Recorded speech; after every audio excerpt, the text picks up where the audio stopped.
Let's welcome our audience. Welcome to the Ready, Set, Gemini podcast. I am Dan Mora, your host, and directly across from me, Everybody's Frank. I just read, almost done finishing, but Viktor Frankl's book. So he was a Holocaust survivor. Okay. Probably one of the more well-known, because he wrote a book called Man's Search for Meaning. You got to put on your list. I was going to buy you a copy anyway. Is it sad? It's hard to explain because not really. He, the things that happened, just awful. Yeah. Inhumane. I mean, just beyond. And he calls it like the stripping of personality or the stripping of the person. Sure. But what is fantastic and amazing about it is at the end, all of that, there was still, love.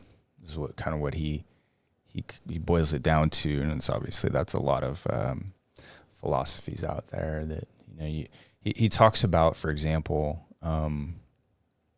his imagination being just as real as anything that he experienced as a before he was in prison. Yeah. It's fascinating. Yeah.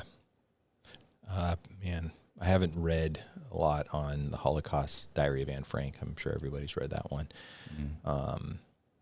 But that stuff is like, if I get into it, I'm really enthralled, but like knowing what it entails, it's like I'm scared to even like touch it. It's really interesting. It's very the book is it's a must read. I'm really actually surprised they don't have it in high school curriculum.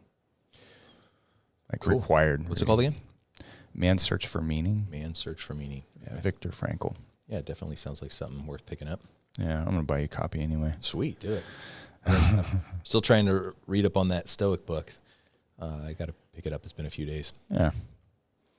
So today we're going to talk about DWC suspensions of doctors. Mm-hmm. This is lots of them. Yeah. So real quick, the metrics are telling. This year so far, there is 67 suspensions, removals from the list. Wow. And this is at a rate of 1.4 a day. They're getting suspended from the workers' compensation system. And what does it take to get suspended? I'm glad you asked. We're at about the 10-year mark of SB 863 of the enacting. Yeah, just January 25th was the anniversary, 10-year anniversary. Yeah. So in that, they gave us 139.21, and this is what it says: the administrative director shall promptly suspend. That's A1, an individual or entity that has been convicted of any felony or misdemeanor, and that crime comes with any of the following descriptions. B in that says the individual or entity has been suspended due to fraud or abuse from the federal Medicare or Medicaid programs or the Medi-Cal program. Interestingly, though, Labor Code 4615A, upon the filing, very, very important here, upon the filing of criminal charges against a physician practitioner or provider for any crime described, the following shall occur. And this is the labor code that dismisses liens. So if you, upon the filing of a criminal charges, all of that provider's liens, all of their protected billings go into what they call stay, automatically stayed. So they suspended for being convicted or being suspended due to fraud or abuse from federal Medicare, Medicaid, Medi-Cal. So that's one action, 139.21. Again, this is convicted or suspended. But for your liens to get held, all it needs to happen is the filing of criminal charges.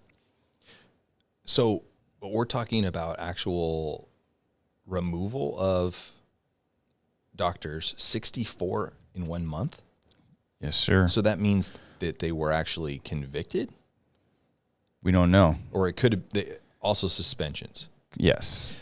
Anyways, what are they getting suspended for? Because 64 seems like a heck of a lot. Is it something that is minor, or are these people like doing some shady This stuff? is convicted of any felony or misdemeanor. So pretty shady, like not small potatoes here. It's a lot of people. That's a lot of practitioners. So what happens if just one doctor, like you're the injured worker and your doctor gets suspended? What does that do to the case? That'd be kind of interesting. Maybe our attorneys can talk to that a little bit. And what are their experiences with dealing with doctors that end up getting suspended? I mean, you would imagine with 64 of them in 1 month, like a lot of attorneys are having this experience. So since the law was enacted in 2017, there's 166 suspensions. 2018, 175. In 2021, there was 5. So obviously COVID year. 22, 261. Oh, wow. And then for 2023, they're on a tear. We're talking over 400. Wow. They're likely, if they stay on this pace. I don't know, So what's changed? Like, is there people actively looking for some naysayers, some guilty people, fraudulent? They must doctors? have, yeah. There was a on the DWC website. There is a description on how they find folks that have been suspended by Medicare, Medi-Cal, Medicaid. Yeah, we've talked about a couple of stories of the individuals. What was that? I think we did a podcast recently. You guys can look it up. But there was a doctor that was going to a alcohol recovery, right? Mm-hmm. And then they were prescribing like false procedures and then billing for it. Yeah. Work comp. I mean, that's obviously a very egregious. I'm still curious what these other people are getting suspended for. And then with that many doctors going out of the system, yeah, I mean, which is good if they're getting caught for fraudulent activity, but who's coming in and stepping up behind them and replacing those people? I don't know. So it's super interesting. We just had the CAW conference at the end of January, and consistent feedback is that there's not enough doctors in the system. Very difficult to find doctors. Not enough doctors. An article written by Catherine Montgomery from Daisy Bill in May of 2022 for riskinsurance.com. And there's a couple of quotes in here for the 1,988 physician clients in Daisy Bill system alone. PPO reductions have accounted for a cumulative of $37 million in loss in practice revenue.